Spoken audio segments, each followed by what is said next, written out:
Hey guys, new patch has just dropped, so let's go over what's new, what to expect, who should be a lot better, and a lot worse. It's supposed to be a kind of a smaller patch, but it's definitely not, especially with the new Aurelia. I think Riot is really trying to force a change early game to be more aggressive, reward better play, and make wave control matter. More fights, and just like a faster game, I guess. But let me know down below whether you think that is a good or a bad thing. A lot of people were asking about the LeBlanc rework as well last week, and they've been moved to 8.8, so in theory, 2 more weeks, and that gets to take a dump on us in solo queue. We're going to start this video with the biggest changes. We'll go into the minion ones properly later. They're pretty important, but all you have to know is a cannon minion is worth way more, and they are a lot tankier. Not only are they worth 50 or more gold to start with, casters and melees aren't worth more gold as the game goes on anymore. Only the cannon minion will be scaling throughout the game. Whatever you do, you really need to get that cannon minion, and to be honest, it makes freezing, denying the cannon much more worth as well. If you make somebody miss 5 cannon minions over the lane phase, you've denied as much gold as a kill. It's really good. So the biggest change we've had an entire season so far, apparently Warwick's Q was sometimes dealing double damage, and I didn't even Photoshop this screenshot. This is literally in the patch notes. Maybe it hardly ever happened, but the fact that it is in the patch notes makes me think it was a problem that kept happening and for quite a while. This would be the most embarrassing thing if Warwick has been strong all this time because of a bug. The actual biggest change to a champion directly this patch is going to be to Shaco, I think. He's really annoying to play against in 8.6 with just like 1 or 2 items. He is going to be able to one-shot you now with this new Q damage, but this is pretty harsh. The ratio going down, I think, is probably fair, but this new part makes it much harder to use now. You really have to use this to break the invisibility, otherwise it's rarely going to work. You used to have 2.5 seconds to do the damage, now you have 0.25 seconds to hit them, otherwise the damage is not going to apply. If you stealth in and you go for somebody straight away, it's going to be fine, just a little bit less damage with the ratio, otherwise you're going to be missing out on a lot more. Another champion that has been borderline too strong in 8.6 is Swain, and the cooldown on his Q is going up by 2 seconds. And remember as well, this was one of the buffs they gave him a little while ago that made him really strong. I'm not sure if this will make him a lot worse and like undo it, but it will make wave clear and fighting a lot worse early into the game. I think one of the other changes that came in at the same time as this was his ultimate change that made it pass through stuff, and that is the one that is really good for him. Hopefully what this means is that you can fight him a little bit more in the lane phase, shut him down, and he won't automatically become this monster once he has a few items. Top lane is getting a lot of changes focused on the lane phases patch. Well, I think this is mostly for top lane anyway, even supports and other roles as well. The reason this is a big change for me is because they're taking away a lot of health from the start of the game now. Combined with the Tabi nerfs, which we'll get into in a second, and the ignite buffs last patch, we can see a lot more fighting in lane. Riot is making it way more attractive to fight and to trade and to play for the lane phase, and this is just a kind of part of it. Especially for tanks taking Resolve Primary, you're losing a good 100 health to start the game with. That is going to put you in kill range for a lot of different champions. It is actually though better mid to late game now, so it's good if you can survive the lane phase.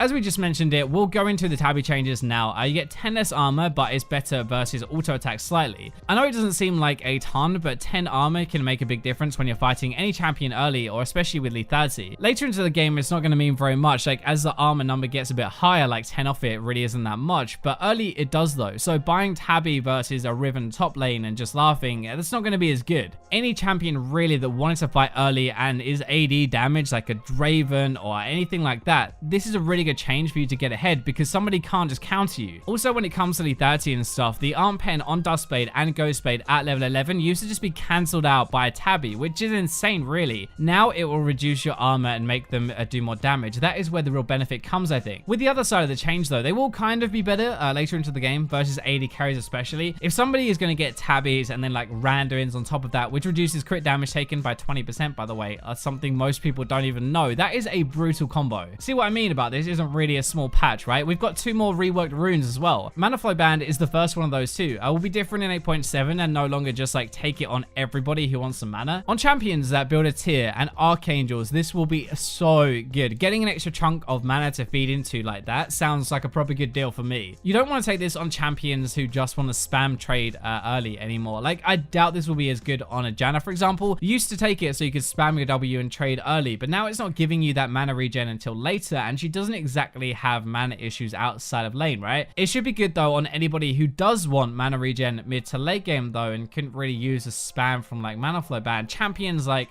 Talia, Ryze, and Nivea who build tier though will be so happy about it. The other reworked rune is Presence of Mind. It's a lot different again. No free mana after a level up or anything, just 20% max mana given back to you when you get a kill or an assist. On top of that, you're also going to get 10% of your ultimate cooldown back. It's naturally just like a lot better on loads of different champions now. Not sure if there are any I can think of that are really broken with it. Like last time you kind of thought Presence of Mind, that's a bit broken with Caston's ultimate, right? It's not really the same anymore. The other thing I can think of is it's also the same row as Triumph, so it's pretty tough to want to take this over that anyway. I'm not sure if people are going to want to opt into it. One of the other really cool changes is Gragas is getting the good old Galio treatment. I honestly hope not. Remember when Galio suddenly one-shot everybody because they gave him insane AP ratios? This isn't as bad, and at least Gragas will have to slam into you to do some damage, but I think Riot forgets just how much like Gragas does if he builds full AP. Q and W are going to be doing a lot more damage now, W especially, and that also prevents more damage at the same time. I'm not sure if it would be like 100% enough to bring him back properly. Building AP has some obvious downsides. You're very squishy, you have to dive in, you're probably going to die a bit more, but at least though building AP might actually be a legit way to make him work now, and it's going to be a lot of fun one-shotting everybody. One of the junglers actually who would probably find you and try and kill you is Olap, and this change is probably aimed a bit more for pro play, but the speed going from 50% boost to 20% is going to make it a lot easier to get away from him. I don't think it was just like his ultimate speed that was the problem. Also, they take Predator, so the two speed buffs together were kind of insane really, and it might mean now you don't have to just blow your flash every time he runs at you. Rank 2 is actually still going to be worse than the old rank 1, so it does have a pretty big effect for the entire game, but late game it is back to normal if you make it that far. We are slowly getting away from a tank meta, which is pretty cool. I think like more fights early game, and also this change to Lockit. I can kind of get why they are nerfing this item. It's pretty boring to just get cock blocked by a massive shield, but tanks are left with like maybe Knights, Val, and Zeeks. I think that's it. They're probably still going to buy it, Lockit, but it's not going to be anywhere near as good, and you definitely do not ever want to stack these on your team anymore. The per level bonus is getting nerfed, and the bonus health ratio going down to 20% from 36% means in team fights this will block a lot less. The other tank change that we're going to look at is Sejuani. We obviously have a lot of like faster gameplay, ignite buffs, Tabi nerfs, Lockit nerfs, and she's going to have less health per level and a worse stun. The good thing is with the stun, you max this second, and because it is the same rank 1, it's not going to make any difference early at all. You won't really feel this properly or either change really until mid game, I guess, like level 13, but then it's over half a second less of a stun, and that definitely sucks. That is the last like biggest change that's probably going to affect the meta, and you can see what I mean. There are actually quite a few that you need to know.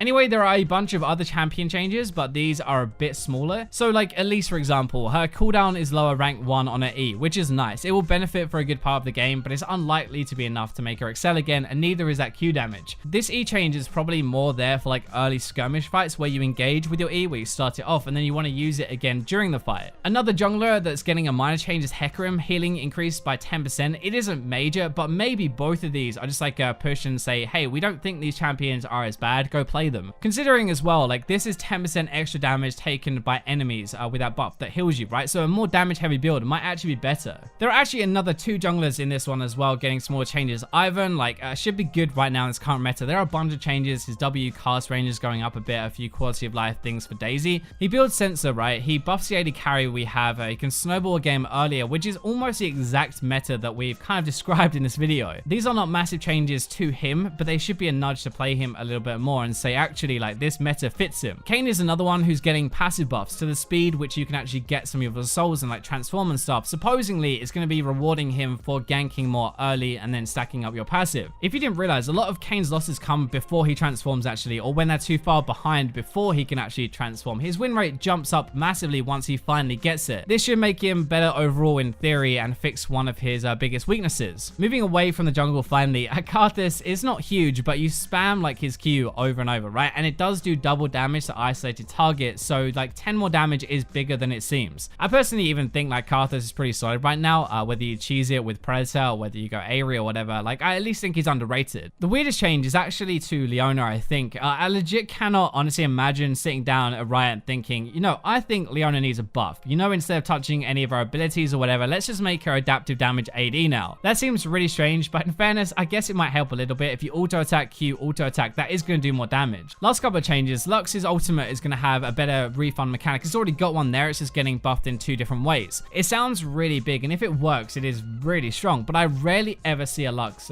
proc this. The thing thing that should help it more is if they die just after, like to Comet or Scorch or whatever it is, you're going to get the refresh, and that actually might be huge. Finally then, AP Malphite is going to be back a little bit better if you want to mess around with this build. 40% more of an AP ratio on his E is great, but I can't help and think he is just a little bit of an outdated kit. It's probably not going to help as much compared to other tanks who just have a better kit, but like his ultimate is also going down cooldown wise, at least a little bit later into the game, but you can always just flash it. Moving away from champions into items, there is one more change this patch. A Rage Blade is going to be 300 gold more. Rage Blade is performing like really well on a lot of different champions at the moment, and even as a first item because it is just so cheap. I think it's probably the right way to nerf it, but it's still really worth if you have some kind of on-hit damage in your kit as well that you can use. So like Kai'Sa's passive, for example, or Varus W, Kog'Maw W, Aatrox, I think it's a W as well, right? All of these things can use the passive and are still really nuts with it. I also really like the new version of Rage Blade. Haven't talked about it too much on the channel, but it opens up so many more build paths, stacking like AP or AD with their percentage bonus. So going into runes, there are a few more